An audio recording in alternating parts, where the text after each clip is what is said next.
Entonces, bueno, me gustaría que pudiéramos ahondar en el estudio de este libro de Esther. Es un libro supremamente rico en historia, rico en estrategia política, en diplomacia, si se quiere, rico también en temas familiares, temas matrimoniales. Mejor dicho, en este libro vamos a poder encontrar casi que un ejemplo.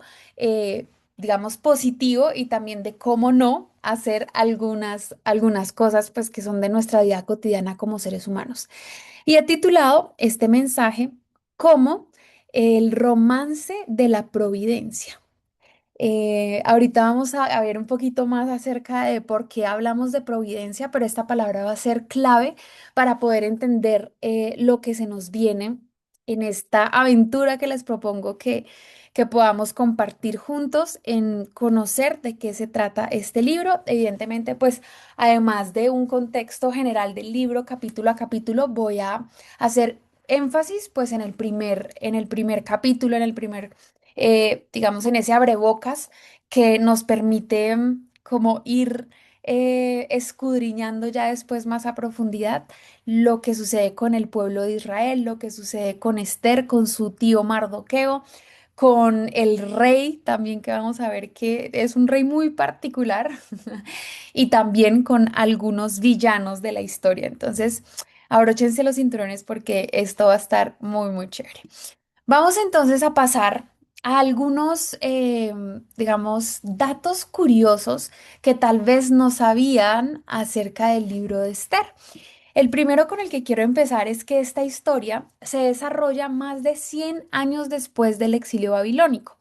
Aunque algunos judíos sí regresan a Jerusalén, como por ejemplo Esdras y Nehemías, lo hemos podido ver, algunos no lo hicieron. Recordemos que Dios había mandado a su pueblo a regresar, pero específicamente este libro se escribió cuando el pueblo de Israel aún estaba fuera de Jerusalén, o bueno, parte del pueblo de Israel.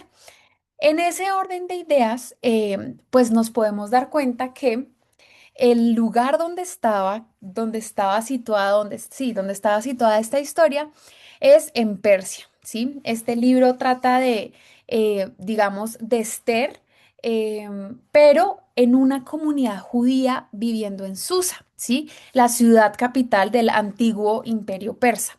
Este es un libro histórico que describe sobre todo lo que sucedió bajo un reinado de una persona. Este va a ser uno de de los personajes principales, y es el rey Asuero, ¿sí?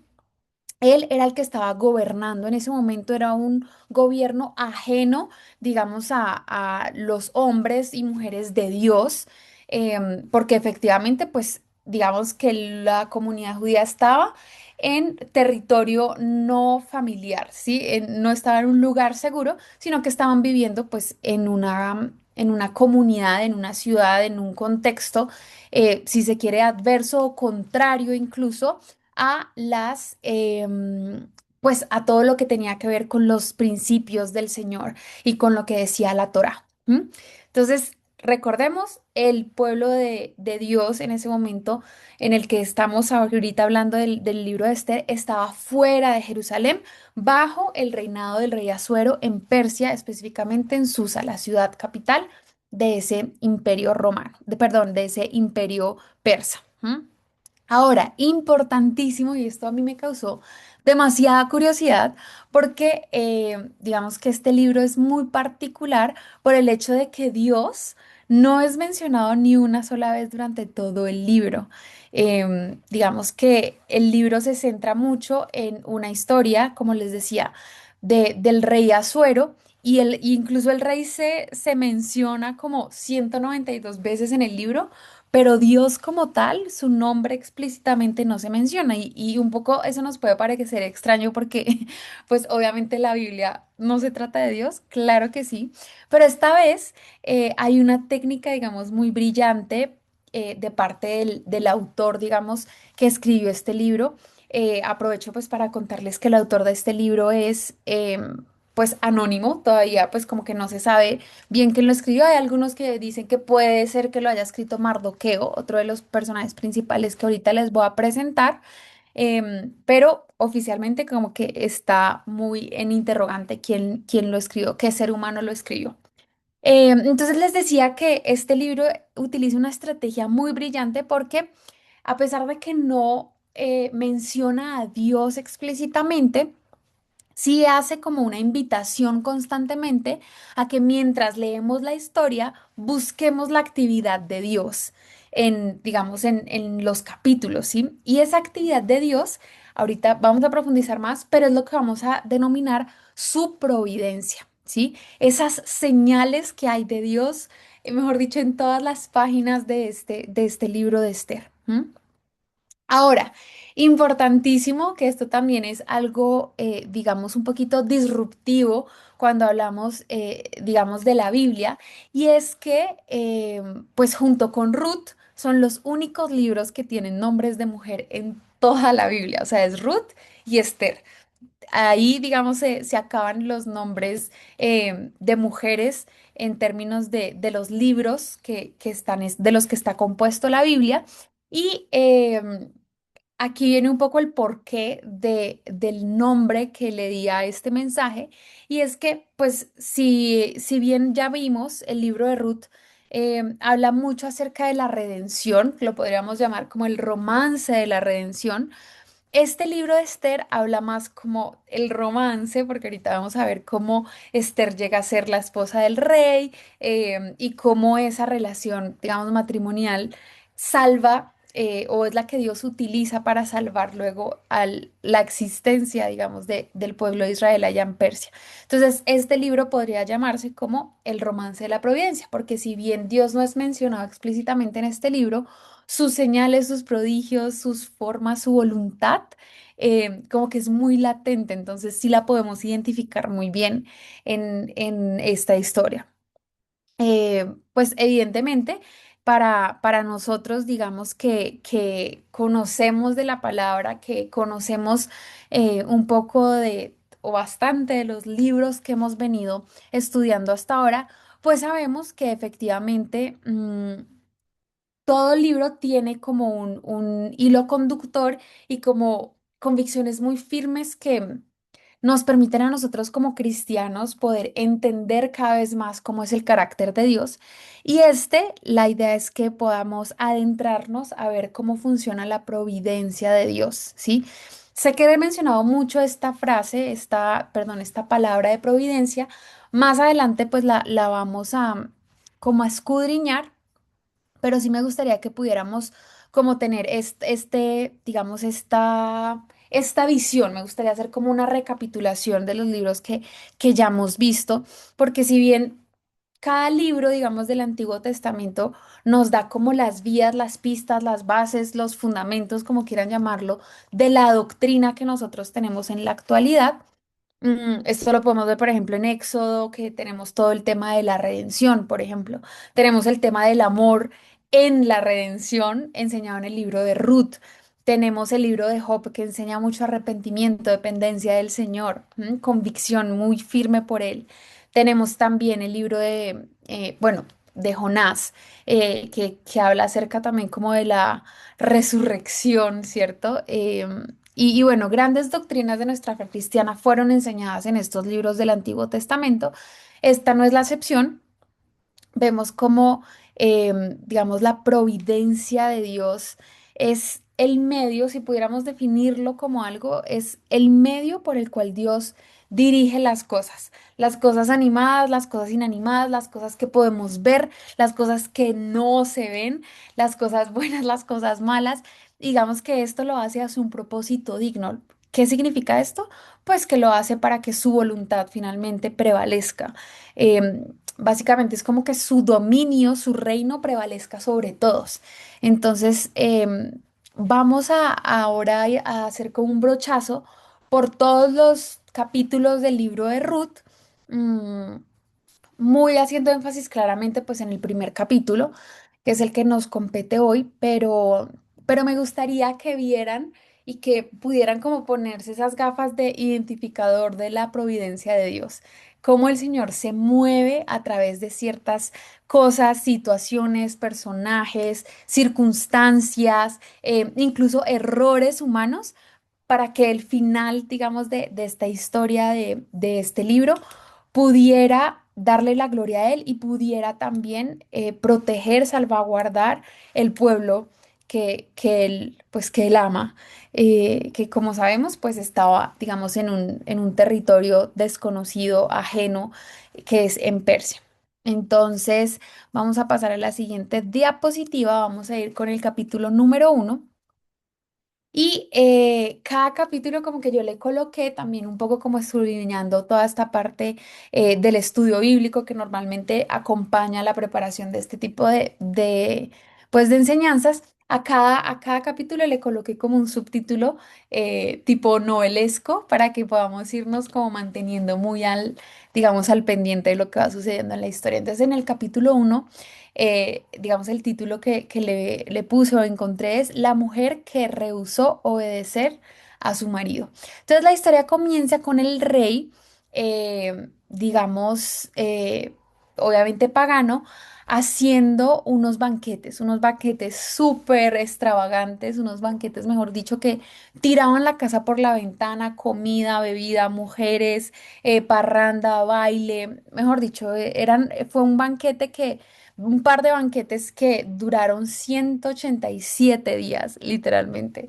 Y bueno, sabemos que, digamos, para entender un poquito la magnitud del reino de este rey, pues era un rey, el rey Asuero, que reinó desde India hasta Etiopía. O sea, podemos ver que incluso esto era casi que con un montón de ciudades, de países, de continentes, de territorio. Y su nombre, aquí como también dato curioso, significaba Altísimo Padre o Venerable Rey. ¿M? Eso era lo que significaba el nombre del rey Asuero. Entonces, el rey hace estos banquetes súper despampanantes em, y manda llamar a su esposa. Y simplemente la esposa lo que le dijo, bueno, importante aquí mencionar que el rey, pues obviamente después de semejante parranda que se habían pegado con estos banquetes, pues el rey estaba como en una borrachera, estaba como muy, digamos, no en sus 5 sentidos, manda a llamar a su esposa basta y le dice que no va a ir. Y es un poco, él lo deja en el ridículo con, digamos, las personas o el contexto, el entorno cultural en el que se movían en ese momento. Y pues él se pone súper bravo, muy enojado. Y un asunto personal empieza a tener repercusiones internacionales porque el rey hace un decreto en donde los hombres iban a ser los amos de sus propias casas. O sea, como que lo que empezó de pronto como con un disgusto, digamos, matrimonial, terminó afectando, digamos, la legislación, si se quiere, de todos los territorios en los que él gobernaba, dándole al hombre un papel aún más preponderante sobre la mujer y evidentemente en sus hogares. ¿Qué es importante saber de esto? Es que a raíz de que finalmente su esposa no le hace caso, él decide prácticamente destituirla de, pues, de su posición como esposa del rey, es decir, como reina, y dice, bueno, pues yo voy a buscar una nueva reina para que pues esté a mi lado en todo lo que tiene que ver con gobernar Persia. Y ahí es donde entran dos personajes que van a ser también centrales en esta historia.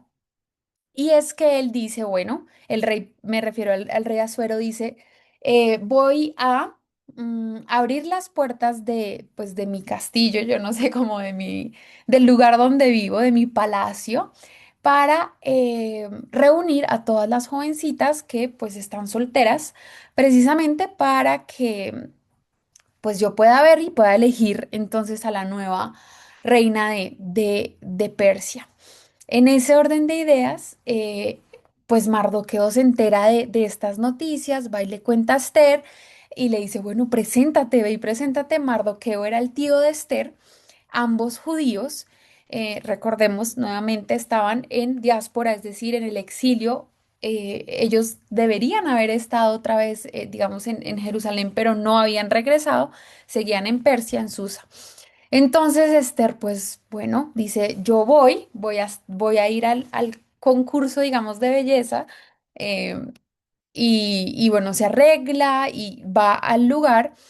Y un poco lo que nos deja ver la Biblia, la escritura, es que Esther oculta un poco su nacionalidad, de que es judía, no le cuenta al rey, y el rey, mejor dicho, se embobó con ella. O sea, le encantó su belleza, yo no sé, su porte, evidentemente, yo creo también la gracia del Señor sobre ella. Y dijo, yo quiero que Esther sea mi nueva esposa, la reina de Persia. Entonces, finalmente, Esther es posicionada como reina.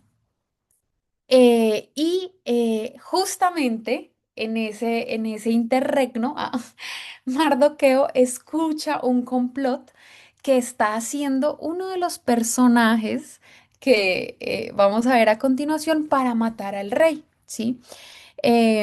Mardoqueo precisamente, yo no sé, se estaba paseando por ahí, por los pasillos del palacio, cerca a donde estaba sucediendo todo esto, y escucha que hay un grupo de personas que quiere matar al rey.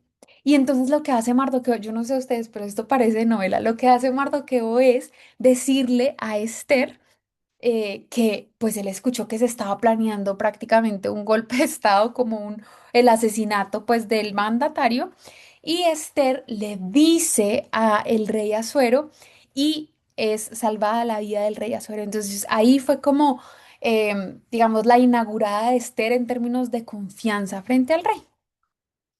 Ya después de esto pasamos al capítulo número 3, y es Amán y el antisemismo. Amán va a ser el villano de esta historia. Amán es, o bueno, era digamos, la mano derecha del rey Asuero en esa época. Era un hombre supremamente ambicioso, supremamente, digamos, claro en sus metas macabras, por decirlo así.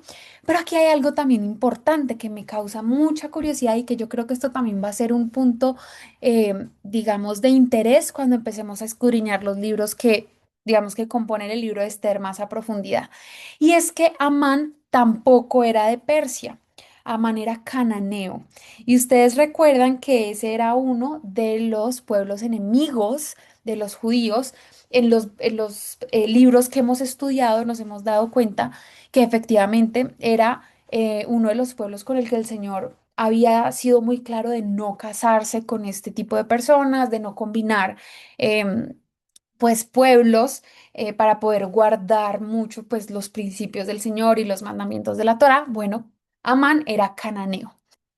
En ese orden de ideas, y ya con la posición, digamos, tan alta dentro del gobierno, dentro del reino que tenía, mm, pues él, lo que hace es un poco como subordinar al resto del pueblo, pedirle que se arrodillen, ¿cierto? De muchas maneras, aunque también físicamente, eh, le pide que se arrodillen pues a todo el pueblo. Pero pues Mardoqueo sabía, porque recordemos que él era judío, que pues uno no debía, digamos, adorar, invocar, arrodillarse ante dioses paganos, o pues en general cualquier otro ser que no sea Dios. Entonces, Amán, lo que hace es identificar a Mardoqueo. Mardoqueo finalmente no se arrodilla ante este gobierno. Digamos, aquí también hay como una simbología muy fuerte, porque el hecho de que los judíos estén en territorio casi casi que enemigo, pues sí senta un precedente de muchísima presión frente a que ellos se dieran a no solamente lo que les digo, a arrollarse físicamente, sino también a adoptar todas sus costumbres, culturas, formas de familia, comida, no sé, ritos paganos, etcétera. Entonces, Mardoqueo se mantiene muy firme. Pues esto a Amán, ustedes se imaginarán, lo enfurece, y empieza a trabajar en un decreto para matar a los judíos.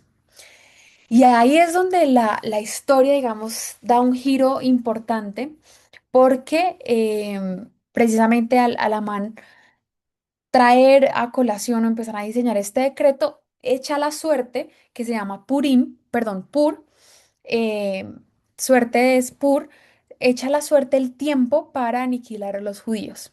Y eso cae en una fecha específica, que es el 13 de un mes, y básicamente eran 11 meses más adelante del punto de la historia en donde yo les estoy contando.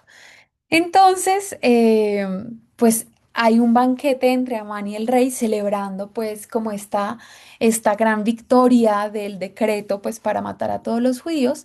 Y ahí es donde entra pues Esther y Mardoqueo, donde empiezan a planear revelar su identidad judía al rey precisamente para que pueda revertir el decreto de muerte sobre el pueblo judío. Pero recordemos que en ese momento para las mujeres dirigirse al rey sí, como presentarse al rey, frente al rey sin una cita, como sin haber sido autorizada previamente, pues era literalmente casi que una sentencia de muerte. No les voy a contar así como tanto detalle de cada capítulo porque sé que vamos a destinar casi que una noche entera de jueves para poder como escudriñar y estudiar el paso a paso de cada uno de estos capítulos, pero básicamente Esther eh, pues prueba su valentía y aquí me gustaría que pudiéramos leer cortito el capítulo 4 de Esther, el versículo del 13 al 16 para que lo vayan buscando, por favor, porque esta es como estos son como uno de los versículos más populares, más famosos, más sonados de este libro, porque básicamente lo que le dice Mardoqueo a Esther, su sobrina, es que si ella no habla, alguien va a hablar y la liberación del pueblo de Israel en este contexto de Persia pues vendrá de algún lado. Y luego Esther dice que pues prácticamente para esta hora pues digamos ha llegado ella y si hay que perecer pues perecerá. O sea que básicamente es como una declaración de combate espiritualmente hablando. No sé si alguien tiene Esther 4 del 13 al 16 que pueda ayudarnos a leer. Amén. Adelante. Dice Esther 4:13 al 16. Entonces dijo Mardoqueo que le respondiesen a Esther: No pienses que escaparás en la casa del rey más que cualquier otro judío, porque si callas absolutamente en este tiempo, respiro y liberación vendrá de una otra parte de los judíos, mas tú y la casa de tu padre pereceréis. Y quién sabe si para esta hora has llegado al reino. Y Esther dijo que respondiesen a Mardoqueo: Ven y reúne a todos los judíos que se hallan en Susa y Ujú. ayunad por mí, y no comáis ni bebáis en 3 días, noche y día. Yo también con mis doncellas ayunaré igualmente, y entonces entraré a ver al rey, aunque no sea conforme a la ley, y si perezco, que perezca. Súper, muchísimas gracias, Silvana. Entonces ahí un poco les puse esta cita porque es como el punto de quiebre, el plot twist de esta historia, digamos, de este libro de Esther. Vamos entonces ahora con el capítulo número 5 y aquí es el cetro de la gracia y la nobleza de Esther. Esther pues hace un primer banquete donde recibe al rey y recibe también a Amán. Amán pues vuelve y sale con esto de matar a Mardoqueo y manda a hacer como una horca, una estaca para poderlo matar. Ya después vamos al capítulo 6 cuando el rey no, digamos, no pudo dormir esa noche y le pide a alguien que le lea las crónicas reales del rey, se acuerda em, de Mardoqueo que le salvó la vida a través de Esther, ¿se acuerdan ese complot que se estaba haciendo para el matar al rey y que Mardoqueo le cuenta a Esther y Esther le cuenta al rey y salva su vida? Pues el rey se acuerda de eso y luego... Paradójicamente manda a Amán a honrar públicamente a Mardoqueo. Recordemos que Mardoqueo em, en lo que les estaba contando, pues no se arrodilló tampoco ante Amán. Y bueno, básicamente lo que hacen es que Amán, pues tiene, digamos, de la mano al caballo por el que Mardoqueo va pasando por toda la ciudad para que sea honrado. Y luego pasamos al capítulo número 7, que es el hombre que vino a cenar pero murió en la horca. Estoy hablando de Amán. En un segundo banquete, Esther habla con el rey, ahí está presente Amán, revela su identidad judía, acusa a Amán del decreto de muerte sobre los judíos. El rey desata finalmente su furia y manda a matar a Amán. Y paradójicamente, Amán termina muerto en donde él quería matar a Mardoqueo. Vemos finalmente, pues en el capítulo número 8 el mensaje de esperanza pronunciado, digamos, por el rey. Esther y Mardoqueo hacen un plan para revertir el decreto. Se hace la elaboración de un contradecreto firmado por el rey para salvar al pueblo judío.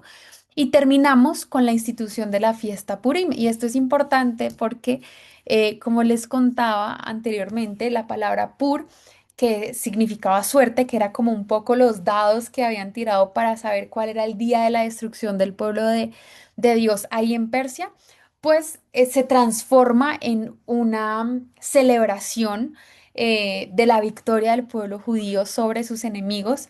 Y el pueblo judío es, digamos, es autorizado y capaz de defenderse, de destruir la familia de Amán.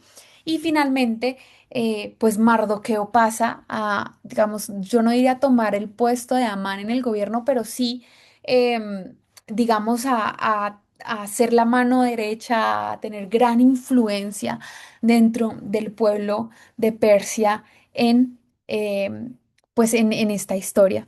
Esto me parece supremamente importante. No sé si ustedes vieron ahí a lo largo de la historia lo que estábamos conversando ahorita de la providencia de Dios, que es nada más y nada menos que el medio por el cual Dios dirige todas las cosas, como que las orquesta e incluso utiliza a personas en su ignorancia, por decirlo de alguna manera, precisamente para que pues las cosas puedan ser de una manera determinada de acuerdo a su voluntad. Esto lo iremos descudriñando, desmenuzando cada vez más cuando nos adentremos en estos capítulos de Esther.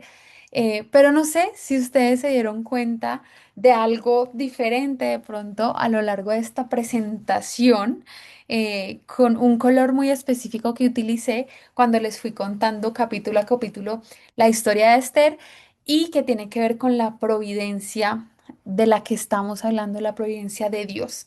¿Alguien notó algo en estas diapositivas? Aquí las estoy volviendo un poco como a pasar. ¿Algo diferente?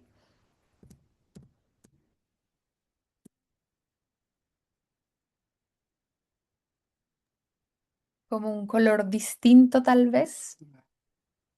El Ujú. dorado. Sí, sí, muy bien. Específicamente lo que yo hice de manera como intencional es como subrayar las partes de la historia donde podíamos ver al Señor actuando, que aunque no fuera directamente el nombre de Dios, digamos, nombrado, era el Señor también como orquestando a través de su providencia, a través de estas personas, el propósito que Él tenía también en medio de tanta incertidumbre, de tanta opresión del pueblo pues de Él, del pueblo de Dios. Entonces, pues es una historia supremamente fascinante. Aquí solamente les di un brochazo como para poder antojarnos un poquito de poder continuar con este estudio.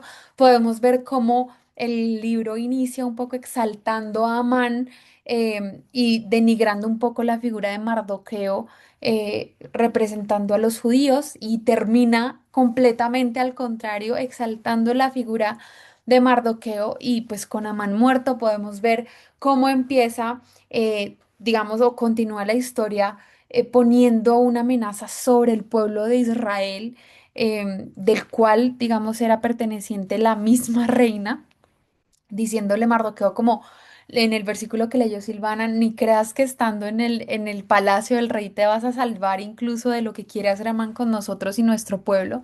Y luego termina la historia literalmente dando la vuelta, perdón, dando la vuelta y volcando todo a que el pueblo de Dios realmente fuera exaltado, salvaguardado incluso por el mismo rey. que antes estaba prácticamente bajo el dominio, digamos, si se quiere, de los planes de Amán. Y bueno, así podemos ir viendo como el contraste entre cómo inicia la historia y cómo se termina, pero me gustaría terminar esta enseñanza un poco con una nota muy importante que me pareció hasta, ¿cómo decirlo? Hasta contraintuitiva en lo que no, a veces nosotros los seres humanos pensamos, y es que uno puede ver en el libro de Esther una ambigüedad moral de todos los personajes. Como les decía, estaba, por ejemplo, el rey y Amán, por ejemplo, que estaban a todo el momento como bebiendo, con mujeres, con sexo, con ira, con asesinatos. Podemos ver a un pueblo que se casaba con gentiles, incluso la misma Esther, ¿cierto? Que comían alimentos impuros, etcétera. Y si se dan cuenta, la historia no coloca a Mardoqueo y Esther como esos ejemplos morales o esa superioridad moral, digamos, de que fueran santos, porque incluso estaban en un lugar rodeado, y yo hasta me atrevería a decir permeados, de sincretismo, de ritos ajenos a los que el Señor había establecido para su pueblo. Entonces, lejos de ser referentes morales, ellos funcionan como modelos, digamos, de esperanza y de confianza cuando las cosas no van mal.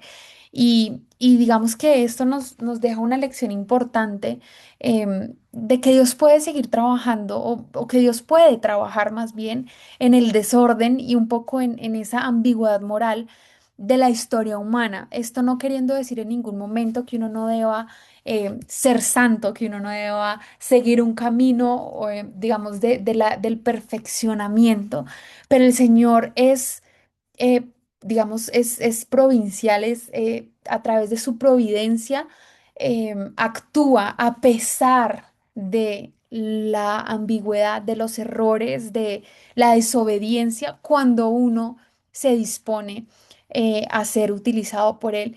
Definitivamente Él utiliza la fidelidad de personas que sí se han equivocado, que han sido intransigentes moralmente, para cumplir sus propósitos. El libro de Esther nos pide que, digamos, estemos un poco dispuestos a la providencia de Dios, incluso cuando no la veamos trabajando, y a pesar de que, pues no importa lo mal que se pongan las cosas, Dios está comprometido con la redención pues, del mundo, literalmente, de nosotros como hijos. Entonces, terminamos un poco con la misma pregunta, de unos datos curiosos, de uno de los datos curiosos que di al inicio, y es ¿por qué no se menciona a Dios? Y es que a pesar del exilio, a pesar de la aparente ausencia de Dios, porque no se menciona su nombre explícitamente, la intransigencia moral de Israel, y además de esa intransigencia moral de Israel, Dios no ha abandonado sus promesas. Y yo creo que eso lo hemos podido ver incluso con Colombia, incluso en el marco de un gobierno como el que está ahorita saliendo, incluso en nuestras propias vidas, cuando nos equivocamos, cuando pecamos, cuando hacemos las cosas mal. Qué bueno es volver al arrepentimiento, porque hay algo que quiero y aquí ser muy enfática cuando digo que Dios puede trabajar en el desorden y en la ambigüedad. No estoy justificando nuestro pecado, no estoy justificando el hecho de que, digamos, abusemos de esa gracia que Él nos ha dado. Estoy diciendo esto para exaltar el poder, la soberanía y la providencia que solamente Dios puede tener sobre nuestras vidas, sobre nuestras naciones, sobre el mundo en general, y que cada vez entre más nosotros estemos alineados con su voluntad, esa providencia de Él va a poder permear nuestra vida, nuestra nación, nuestros trabajos, y vamos a poder dejar de percibir una ausencia de Dios en nuestra cotidianidad, y vamos a cada vez más a encontrarlo explícitamente en el día a día, hablándonos, convenciéndonos de pecado, dándonos instrucciones para darlo a conocer ante otras personas, tomando mejores decisiones gracias al susurro de su Espíritu Santo en nuestras vidas.